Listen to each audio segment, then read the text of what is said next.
Hey everybody, and welcome back to another RCT2 review. Today we are looking at round two, match two of Head-to-Head-9. This one, as we talked about in the last episode, is going to be a one-off because this is a park that I helped build. And in addition to myself, the other major builder on the park was Mavericks, who joins me right now. Hello, and for my fun intro, welcome to Mavericks RCT2 reviews because I'm also putting this up on a different channel. So, hooray! But yeah, we built I'll this link to Mav's together. channel also, and you can enjoy all of his reviews. He is way farther ahead than I am, Got a so you bit more can free enjoy all time. those before I get there. So anyway, this park is I'm probably going to butcher the name because it was so long. It was Nippon Professional Baseball Championship at Tokyo Dome City, I right? think that's right. Nippon, Nippon Professional Baseball Championship weekend at Tokyo Dome City. Weekend, yeah, because this is a festival. So, without further ado, let's unpause it because there's actually a start to this. So, you can see the text at the bottom. It's the bottom of the ninth, two outs. Here is the pitch, and there it comes, and it is out of the park. So, going, going, gone. And here we are watching our winner here circle the bases. There he is, walk I'm off gonna homer, pause and here on comes the team ever to so celebrate. slightly ahead of you. All good. All And right. there's the team here to celebrate. So, Yeah. a cool way to start. We wanted to do a synced, event to start the park, and this was Mav's idea early on to do this sort of walk off home run and celebration, which I thought was a pretty cool idea. And he did all the syncing of this and everything to get it all Yeah. set up. Yeah, and what's funny to me too is I remember seeing a lot of people when this came out saying, "Oh, the hack's ridiculous." It wasn't actually. I don't even know if I'd call it a hack beyond just making things invisible and setting them to all open at the right time. Uh, but it ultimately came out like really cool. I'm really proud and happy with how it turned out because it looks fantastic and is a really cool way to start off the map. And here's some cool other details here. You get your mascot, you have all your other frozen staff and things like that, using Josh's peeps, which we did not have the animated diagonal ones because those came out the same round that we Yeah. submitted this. So one round too late. But we also have the TV camera here, which is the first of a bunch of custom rides that Kinos made. I think it was like seven in total. It was something Something ridiculous. ridiculous like that. Yeah. So spinning around, you can see the stadium on the side. We really not even pulled past this corner. If we zoom out real quick, we can see the overall map. So this is based on Tokyo Dome City, which is in Tokyo, Japan, with Thunder Dolphin, the Intamin hypercoaster. Not a recreation by any means, but a heavily inspired by the current and former park, with some of our own twists in there, I would say. Yeah. Both Mav and I have been there several times. Yeah, I mean that is kind of what sprung this park to light was the fact that we both had been here and both really loved Japan, and it was one of those things that ultimately like it kind of almost made too much sense for us doing a park together that we were going to do something that both a was fresh in our minds because while this was also being built, I was actually over there and was actually able to go visit Tokyo Dome City while we were building the park. Um, but yeah, just the amount of real life inspiration that we both had, I think, was a huge help into uh, this part coming out the way that it did. Having both been there and have that real life inspiration to draw from, and not just looking at pictures from a place we haven't been, I think was huge. Well, and to be honest, the build time helped with you being in Japan and me being in the US It did. because I could build for the daytime, and then when I went to bed, it was your daytime. So it was Yep. a good way to double up on getting things done. Yeah. So for a park this small, we actually nearly hit the object limit, which I think was kind of cool. Yeah. The reason being is that it's multi-layered. We're using cutaway view to a pretty hefty advantage here. Everything here is built up from the ground with proper structural members and things like that. Trying to Hmm. push the realism as I like to do, and you as well. Yeah. Um, there's a couple of different aspects to this. There's sort of our main island, which has Thunder Dolphin here. And then we've got kind of a secondary ride space across the street, like the real one's got. There's the baseball stadium, and then we have this like street festival going on, which is part of this like baseball championship weekend. So if you come down the escalator here from the stadium, you get into this little street festival, trying to copy some of the little Japanese festival booths and things like that. So I made a couple of these and copied them along. Um, Sammy contributed here with our little The medic ambulance, vehicle. yep. Yeah, so there's some pretty cool little stuff there. And then trying to make sure we get all the traffic details right. So copying a lot of the details from the real area around there, like the landscaped median. Hmm. Obviously, cars on the wrong side of the road as far as Well, for us Americans, yes. as far as us Americans go, yes. I like the detail here where all the cars stopped, and the reason they're stopped is because this mechanic guy, Hiro-san, is working on the traffic lights to fix them. Yeah. So, being Japanese folks, they're being very patient and waiting their turn, which I think is a clever way to not have moving traffic and still have traffic. Yeah, because I think it was one of those things that we were talking about too as we were building it, that it almost would have made the park feel too busy having that much with the traffic going on, having that much moving, and just having that. It's both a joke on how polite and patient the Japanese culture can be, but also a good realistic detail into what would actually probably happen with something like that. Exactly. So, um, we'll take a ride on Thunder Dolphin here in just a minute once it gets back in. But let me start the cutaway view here.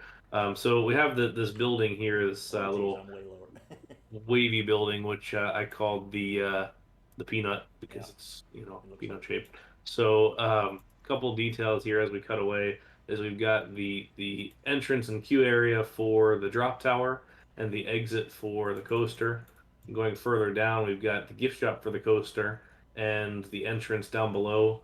And then even further down, you get into some of the shops below, which you can kind of see throughout a lot of these interiors, which Mav did. Yeah, Um, or either is half me. Some of them were Sammy as well. He helped out with some detailing in places. Um, yeah, you did a lot of the facades, and then I would go in and interior them. I was a big fan of this station here with the kind of wide open glass and metal curvature thing. Sort of the same deal as the real one, just made to fit RCT a little better. Yeah, Here we can watch the coaster go a little bit also. yeah. Um, so it was a good kind of splitting up the things that we each did well. Mav did the wavy roof on the big shopping center building here, Yeah. and pretty much actually all of the custom sports on the coaster, which Oh, I did. thankfully Yeah, you did because that was not what I was looking forward to, yeah. since Well, these are beefed up on the real one for yeah, earthquake preparedness. yeah. I'm a very big fan of the fact that scenery manager is a thing for this head-to-head, um, because these supports for the lift and everything were all just like one base unit piece, then all stacked on top of each other, which made building that way easier and faster. Um, but still able to be accurate to what everything needed to be based off the real one, and still to and then having the nets underneath the ride when it's going over the path. Um, like you said, the beefed up supports at the bottom, because everything here, despite the fact that it's uh, super crammed in here, it has to all be very designed for earthquakes, and so everything's just kind of beefy and gigantic. And one detail I wanted to point out too with Cutaway, they kind of go through, is the fact that the reason we've got one train on the ride is because the second half of the train, half of it is on the transfer track, and if you go down even further, half of it is down in what is essentially a annual maintenance area down below, to show off that we had that detail for how the vehicles get on the track, as they're loaded in from the street level and then lifted up inside the maintenance bay. So that was kind of a big focus for us on this park, was to uh, not just have realistic details everywhere or just have interiors of everything, but have it so that everything actually made sense and functioned and was, designed in a way that would be, what you would do in real life.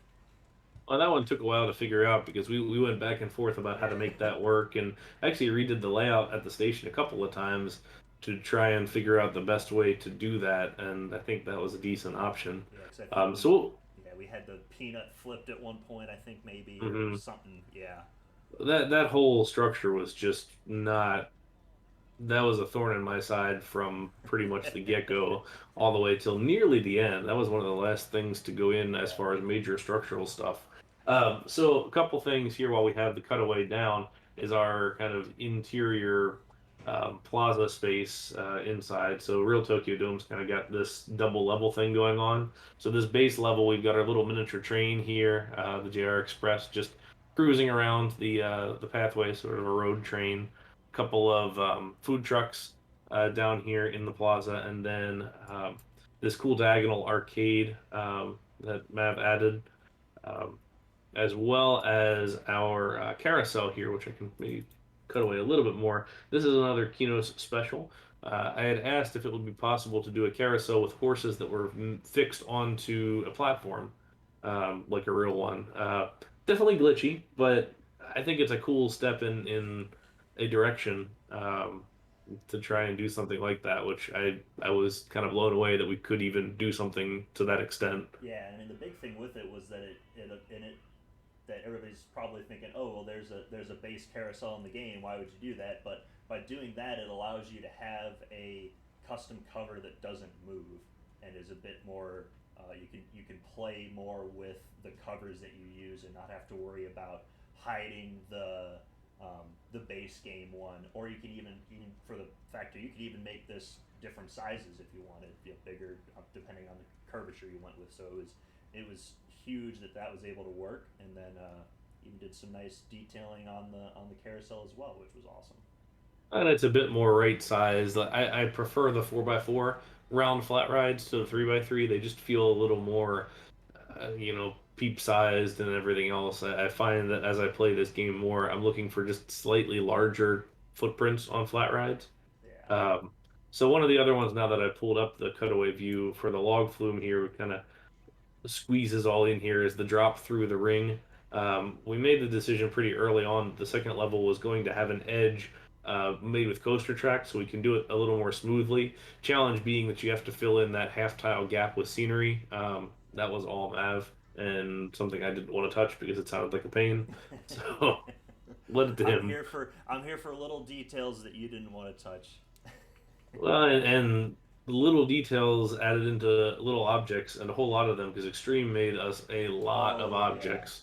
So this archway here with the circle that the Thunder Dolphin dives through, this is like 8 or 9, maybe even more custom objects throughout. We were trying pretty early on to do this wavy building and come up with something that kind of has the nice curvature to it and matches what the real building is doing. So we went through a bunch of iterations. Mav, you started with some, and then mm-hmm. eventually I was like, well, I bet if we do it in the horizontal rather than a vertical curve, we might be able to make it work, which is where Yep, the monorail came from here, stacked in the 1, 2, 3, 4 cluster like the glass for Thunder Dolphin Station. yeah. I mean, that was probably the biggest challenge. Basically, I guess macro wise with the whole park as far as architecture goes, is that this is going to be such a big focal point of the map, and we wanted it to be, not just a box, because the real thing is very out there on the shapes, and very very artsy and very, theme parky essentially, because it is. Mhm. And yeah, I had a very very ugly first iteration, but at least I was just happy. We were able to. I think that was one of the biggest things that was a benefit for this map was.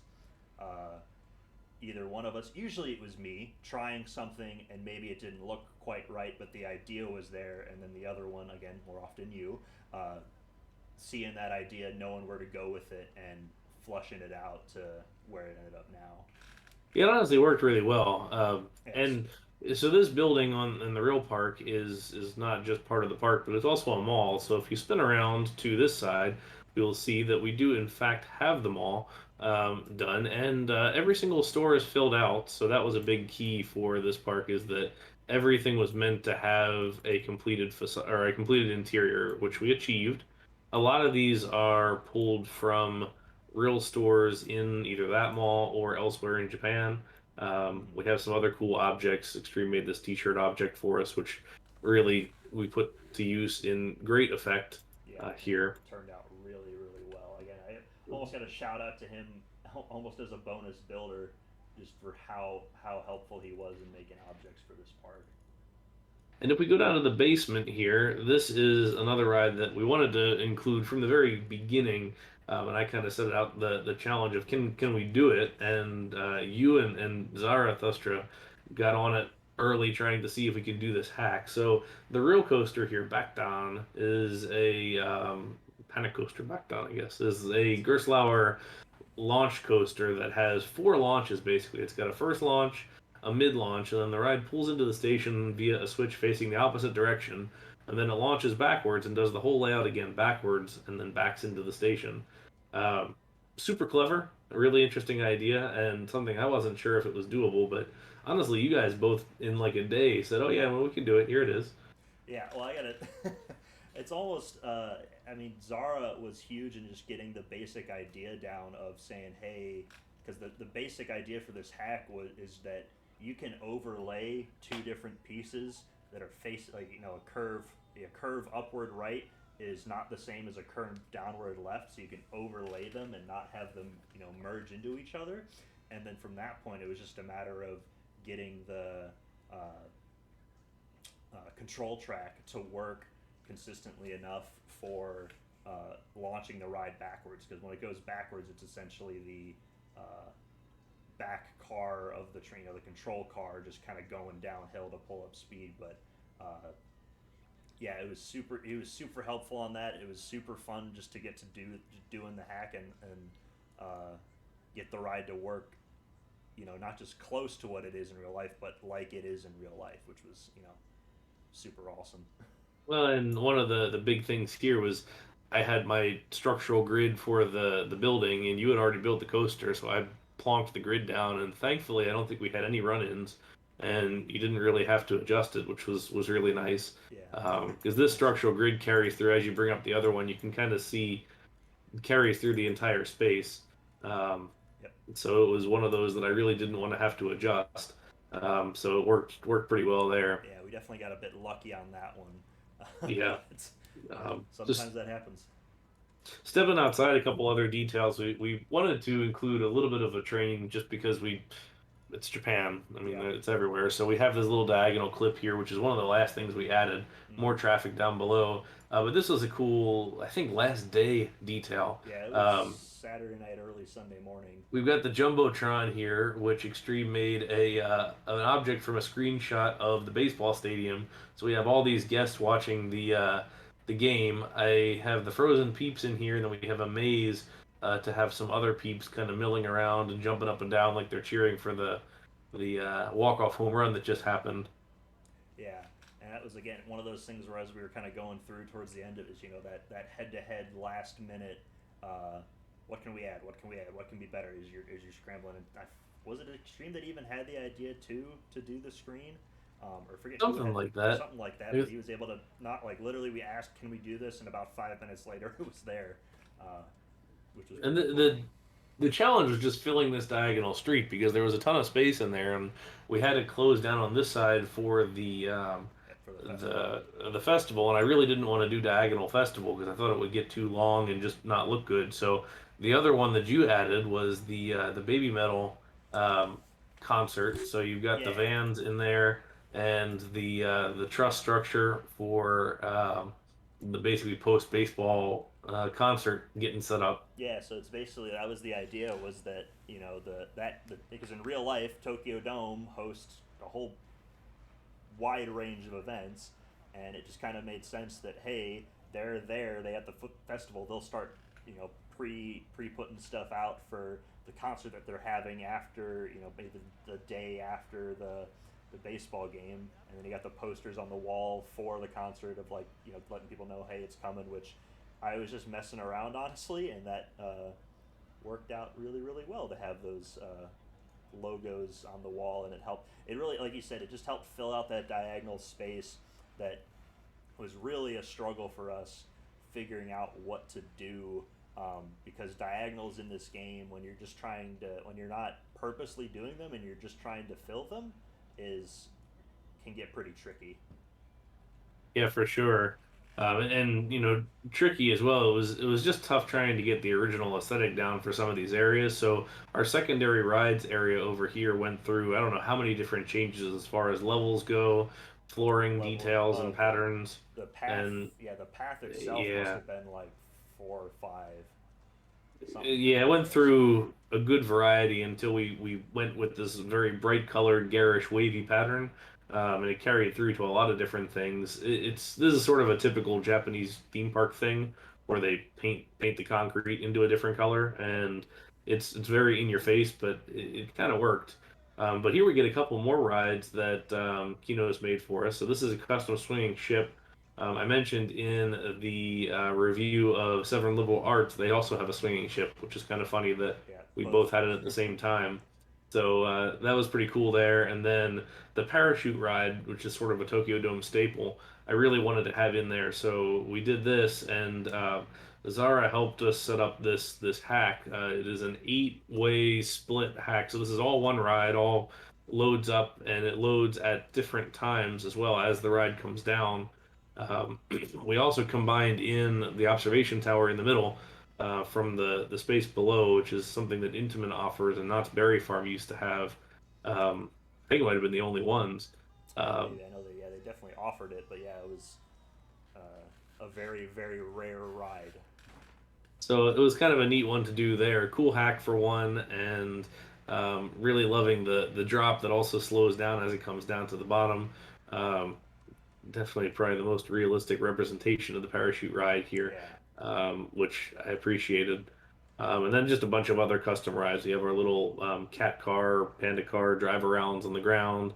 You got your troika here on the mm-hmm. upper level, and then the big one here is the impulse coaster. So Tokyo Dome had the original impulse coaster, linear gale. So we said, well, why don't recreate that since it's unfortunately long gone. But we wanted to add the cool staple of some of the other ones in that it has a holding brake on the back spike when you go up it the second time. So here we go, and we get the pause for a minute, and then it drops back down into the station. So that was another one like Back Dawn that we wanted to include, but wasn't sure it was possible for one. But Zara helped develop that hack, and Yeah, we put it into practice. yep. And then not only that too, but having it, normally if you just do a normal setup for the impulse coaster in the game, it has to re-enter the station forwards. But this, it actually is able to enter the station backwards, so you get your actual 5 launch setup like you do on the real thing as well. So I think that was definitely, I know for both of us, a huge point of wanting to make sure that any ride that we put in, we wanted it to be accurate to what the real version of that ride does, and it's just super awesome that we were able to get some of these really complex uh, rides to do in RCT because of the nature of having to hack them. But they turned out awesome. So big shout out to Zara for helping out with those. And then down below, which this was a very late last minute thing that we did. We were trying Mm-hmm. to get this done, and this whole park was probably built in about a month, and we were scrambling, but we got to the point where we were a couple weeks away, or maybe 2 weeks away from finishing the map, and said, well, I think we could do a little bit more since we've done so many multi-level things over in the main plaza. Let's do a basement here and put some other rides and things in this area. So we went down to street level and brought in another level, basically just chopped out the landscape from up underneath what we had already built above it, and did a couple of just smaller rides, a couple of shops, and things like that. So all along here, again, copying um, real stuff from the Tokyo Dome area. And then we have this dark ride here called Deep Abyss, which has another one of Kinos's great custom rides. This is an ETF dark ride car, and I think I did the layout and you did the theming for it all. Yeah, I Uh, did the theming, and what felt like 30 minutes. yeah, honestly, it was. I remember packing this one up and sending it off the one day, and then coming back and it was like all completed, and I was I was like kind of floored about how fast you that's went because you that's what I'm known for. Is I can build very quickly. Whether you or got not the it's cool. good is we find out after the fact, but I'll build it fast. You got your cool single rail track and train here for the octopus, the kraken, and then you've got the sunken Shinkansen on the side, and it's cool because it kind of tells a whole little story the whole way around, which I appreciate trying to do in these dark rides beyond uh, just Theme the story. scenery pieces. Yeah, I mean that's always Um, due just from my background of being in the amusement industry as well. That uh, if you're gonna, as simple as it might be, if you're gonna have a dark ride, it has to have some semblance of a story behind it. Um, so for me, that was really important to get that in there, and obviously it came across like that. So yeah, and then if we jump to the other side of the map, we've got this whole facade of buildings, which is pretty much all Mav on this one. The cool one to call out here is Tato Station. the center one here with the red. You got your McDonald's here on the first floor, but this whole thing, if we spin it around to the outside, is a basically vertical theme park. Yeah, so for those who don't know, Tato Station, again, everything in this park is based off of real things in Japan. Tato Station's very, very popular, very common arcade that you'll find in most of the big cities, for sure Osaka and Tokyo, that are set up like this because you don't have a lot of space in Japan. So it's these multi-level arcades that some of them, if they get bigger, essentially can grow into a mini theme park of sorts, which is what we have here. And because of that, it allowed us to get the infamous Intamin half pipe on top of a building that never opened. So if you want to go into the details of the story of that ride, uh, Yeah. So this was built. The real one of these was built in Osaka. no, it was On Tokyo. top. No, I'm pretty sure it was Osaka, wasn't it? Well, On well, you can it was we'll on find top of out a later. building in Japan. We'll verify. It was in on top of a Don Quixote, basically department store, and it was built up there and never opened. There was some disagreement as to why it never opened. It seems that the prevailing rumor is that the structural um, strength of the building did not fully account for the dynamic structure or dynamic movement of the ride. So anyway, it never opened, was eventually taken down, and has since been removed. But we thought we would add the same thing, also standing but not operating on top here, which I think was a cool little detail. And then just in the back of all these, there's all sorts of just nice details, added things, clickable stuff. Like I've said in my other videos, I am a huge fan of the clickable things to explore and just learn more stuff. Um, Yeah, and tell the story throughout using the clickable objects, because it's just a nice, I'm not gonna say easy way to add story, but it's a very effective way to add story to a park, to have all these different things be clickable and explorable, and find out what's really going on down here or whatever. and then last explorable thing. So this was like 2 3 days before the deadline, I think, that we Something, added this yeah. in. This was close. So this is the Namboku line subway system, which is the same subway that actually goes right by the real park, but dropped the whole thing since it was underneath the road. We didn't really have to adjust too much. Um, Put in some shops that you would expect. Sammy did some really cool details like the subway metro map and some of the other things. There's this broken water line here and just some fun little details the whole way through. We've got the nice long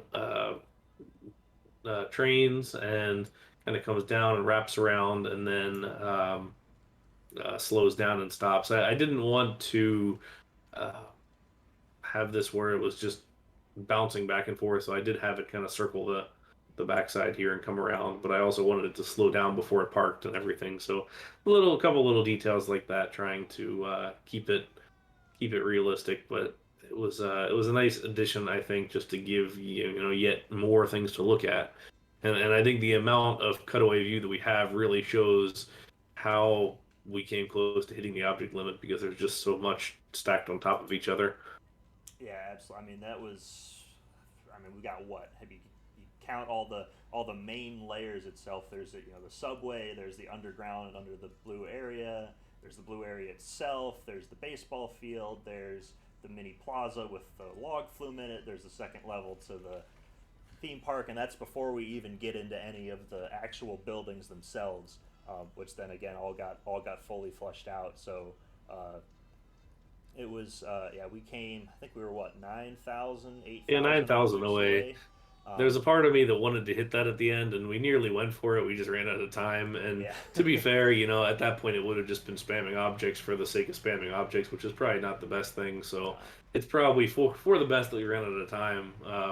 Last thing I'll point out here is just all the little billboards and things, which was a combination of you and Sammy doing all these lots of just really cool signage details and just um, other very Japanese things. It's a very formulaic building type thing in Japan for these high rises. How you have super dense, super detailed, very sign heavy first, second, third floor maybe, and then after that it's very repetitive all the way up to the top, and then you have your screened roof with the HVAC unit. So, uh, lots of those sorts of cool signage details and just general crunches, as we'd say in New Element anyway.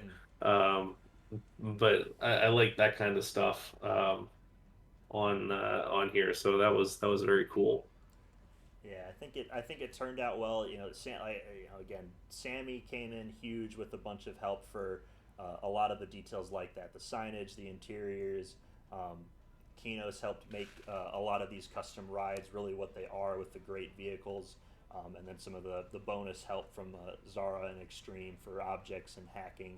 Um, it was this definitely felt. I guess we were the main two builders on the park, but this is felt as much of a team effort as anything, to really get this to where it ended up and is now, which is one of the more proud parks I've ever worked on for sure.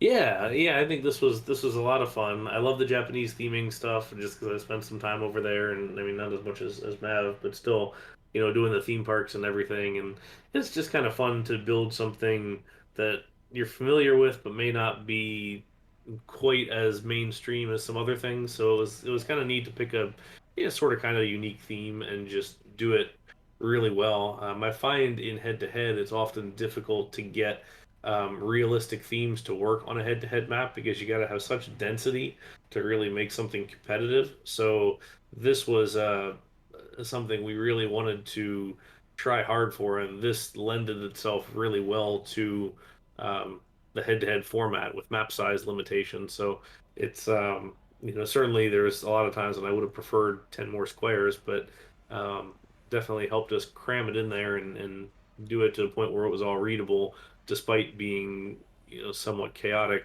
It was a big A thing. little bit. I mean, that was definitely. I remember that was just the beginning of this. A huge point that you made and did a really good job of just getting this laid out to the point where we could have the density that we want, but still have it readable. Um, and also, like the layout of the whole map came together really, really nice to be a good interpretation of what's there in real life, while also playing into the limits of RCT to not put too much stress on ourselves to have to try to make new crazy objects or things like that, and just overall have everything really fit together. There's really this angle that we're looking at now, I'd say is the main angle, but I really don't think there's a bad angle to view this park. And then we throw the cutaway in there. I'm just really proud of the how much detail we were able to get in here without having it feel you know unreadable. It's all there. You can tell what's going on. Yeah, you think through those sight lines, you think through those layers. There's a very very good reason that the map is shaped the way that it is, that the buildings are the heights that they are, the Hmm. parachute tower is the height that it is, just to make sure that whatever we build, we're not completely blocking everything else. And I mean, you can't build this without blocking some things, but making sure that at least one of the angles is viewable. So it was a tough challenge, I think, but I'm pretty happy how it turned out, and it seems everyone agreed since we were able to take home the W with this one, give Yeah. Logan's Run our first victory of the season. Um, but it turned out well. Yeah, I'm really again, yeah, really proud of it. Really happy we were able to get a win, first one of the season, um, and keep it going from there. Yeah. So we'll wrap it up here at this, and I hope you enjoyed this video. We will follow this with match two, round three on my channel, and then we'll continue on. And whatever video I end up at on mine, probably somewhere around. I think I'm done with round three. At some point coming soon to a YouTube near you. But anyway, thank you guys very much for watching, and thank you to Matt for co-hosting this video review. Yeah, thank you to Brian for co-hosting this as well, and it's been fun. We'll catch you in the next one. Thank Yeah. you. Bye now.